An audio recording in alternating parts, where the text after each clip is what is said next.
Assalamualaikum Mbak. Waalaikumsalam. Mari silakan masuk, Mas. Baik Pak, Mbak. Monggo silakan duduk, Mas.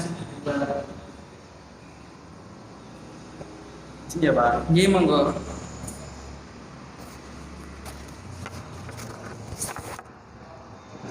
Mas siapa ini? Mas Ainal Pak. Oh, bagaimana kabar Mas Enel hari ini? Alhamdulillah sehat Pak. Kelihatannya wajah kamu sedang murung. Tampaknya ada sesuatu yang mengganggumu sehingga kamu bisa menemui saya. Iya Pak, sebenarnya saya ingin berkonsultasi terkait masalah yang dialami hidup oleh saya Pak. Ya silakan, apa yang ingin kamu sampaikan sehingga nanti bisa kita bicarakan bersama. Misal saya cerita di sini, apakah masalah saya bisa terdengar luas oleh orang lain? Kamu tidak usah khawatir, Mas. Di sini saya akan menjaga kamu sebab khusus konseling ini memiliki teknik-teknik dan kode etik serta asas-asas yang harus dijaga. Dan di posisi seorang konselor, nah salah satu asas itu adalah asas kerahasiaan. Jadi kamu tidak perlu khawatir tentang masalahmu, tidak akan terbongkar dan diketahui orang-orang lain. Oh, ya syukurlah kalau begitu Pak. Semoga dengan konseling ini saya bisa menjadi yang lebih baik lagi ya Pak. Iya, iya, iya. Kalau begitu, dapatkah kamu menceritakan kepada saya? Saya ingin mendengarkan sejauh mana perasaan tidak enak kamu yang mengganggu Mas Ainal. Saya merasa bingung dan bimbang terkait apa yang dialami oleh hidup saya Pak. Mengapa bisa begitu, Mas? Bagaimana ya Pak? Bisakah kamu menceritakan lebih jelas? Jadi saya kan masuk keguruan tinggi ya Pak di Fakultas Dakwah, yaitu di prodi bimbingan konseling. Tapi Coba ceritakan lebih jelas lagi. Tidak apa-apa, ceritakan saja pelan-pelan, Mas. jadi saya kan sebenarnya disuruh kuliah oleh kedua orang tua saya, tapi orang tua saya itu menyarankan agar saya kuliah di bimbingan dan konseling Islam. Tapi sebenarnya saya ingin kuliah di prodi teknik elektro Pak. Tapi orang tua saya sangat memaksa saya agar saya kuliah di bimbingan konseling Islam agar nantinya saya bisa mengajar di sekolah-sekolah. Nah, saya udah bilang ke kedua orang tua saya bahwa saya ingin masuk ke teknik elektro, tapi orang tua saya sangat memaksa saya sehingga saya ikutlah apa itu yang diambil keputusan orang tua karena saya tidak ingin mengecewakan kedua orang tua saya Mas.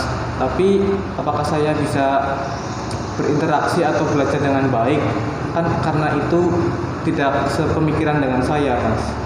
Berada di posisi kamu saat ini pasti sangat sulit. Saya dapat memahami apa yang kamu rasakan saat ini. Bisakah kamu menjelaskan kenapa kamu berpikiran bahwa kamu tidak mampu dalam proses perkuliahan nantinya?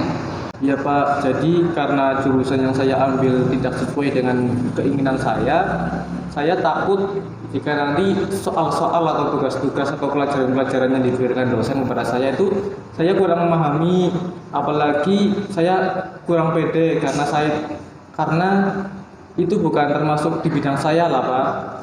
Bisakah kamu ceritakan kenapa kamu jadi kurang pede berbicara di kelas?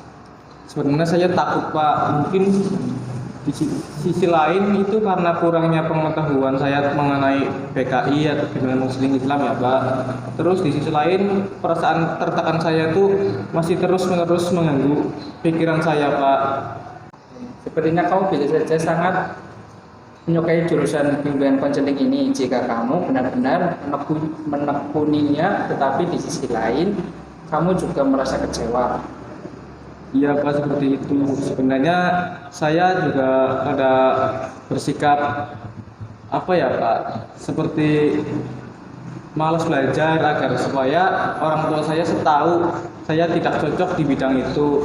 Tapi di sisi lain saya takut kalau malas belajar itu bisa mengecewakan kedua orang tua saya Pak. Itu gimana ya Pak? Ini berarti kamu kesulitan dalam meraih jurusan yang kamu inginkan dengan jurusan pilihan orang tua kamu. Iya Pak, seperti itu. Bagus, berarti Mas Ainal sudah bisa memahami masalah yang sedang dialami Mas Ainal. mungkin di situasi ini mungkin itu sudah tidak bisa diubah ya Pak. Tapi gimana ya Pak? Saya tidak mungkin menantang kedua orang tua saya karena dia sudah membesarkan saya dari kecil hingga besar hingga membiayai kuliah, sekolah dan lain-lainnya ya Pak. Tapi saya juga tidak bisa terus-terusan tidak belajar itu Pak. Bagus, saya yakin Anda bisa menentukan pilihan. Iya Pak, saya Pak. Kita sudah berbicara banyak apa yang bisa Mas Ena simpulkan dari pertemuan kali ini. Jadi saya harus menentukan pilihan saya ya Pak. Saya tidak boleh salah pilih. Terus karena semua itu bergantung kepada masa depan saya. Nah, untuk itu saya lebih memilih orang tua saya lah karena beliau lah yang telah membiayai kuliah, bahkan saya dirawat sampai sebesar ini. Dan itulah mungkin ucapan berbakti saya kepada kedua orang tua saya biar orang tua saya itu tidak kecewa dengan saya. Rupanya kamu sudah paham dengan apa yang kamu lakukan. Kamu pasti bisa, pilihannya sangat bagus sekali dan kamu pasti bisa melakukannya. Baik Pak, alhamdulillah saya sekarang merasa lebih lega sehingga kebingungan saya pun lebih berkurang sekarang Pak.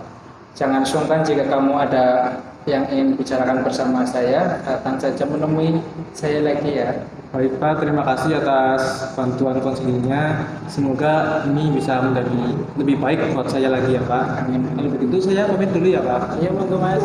Assalamualaikum Pak. Waalaikumsalam warahmatullahi wabarakatuh.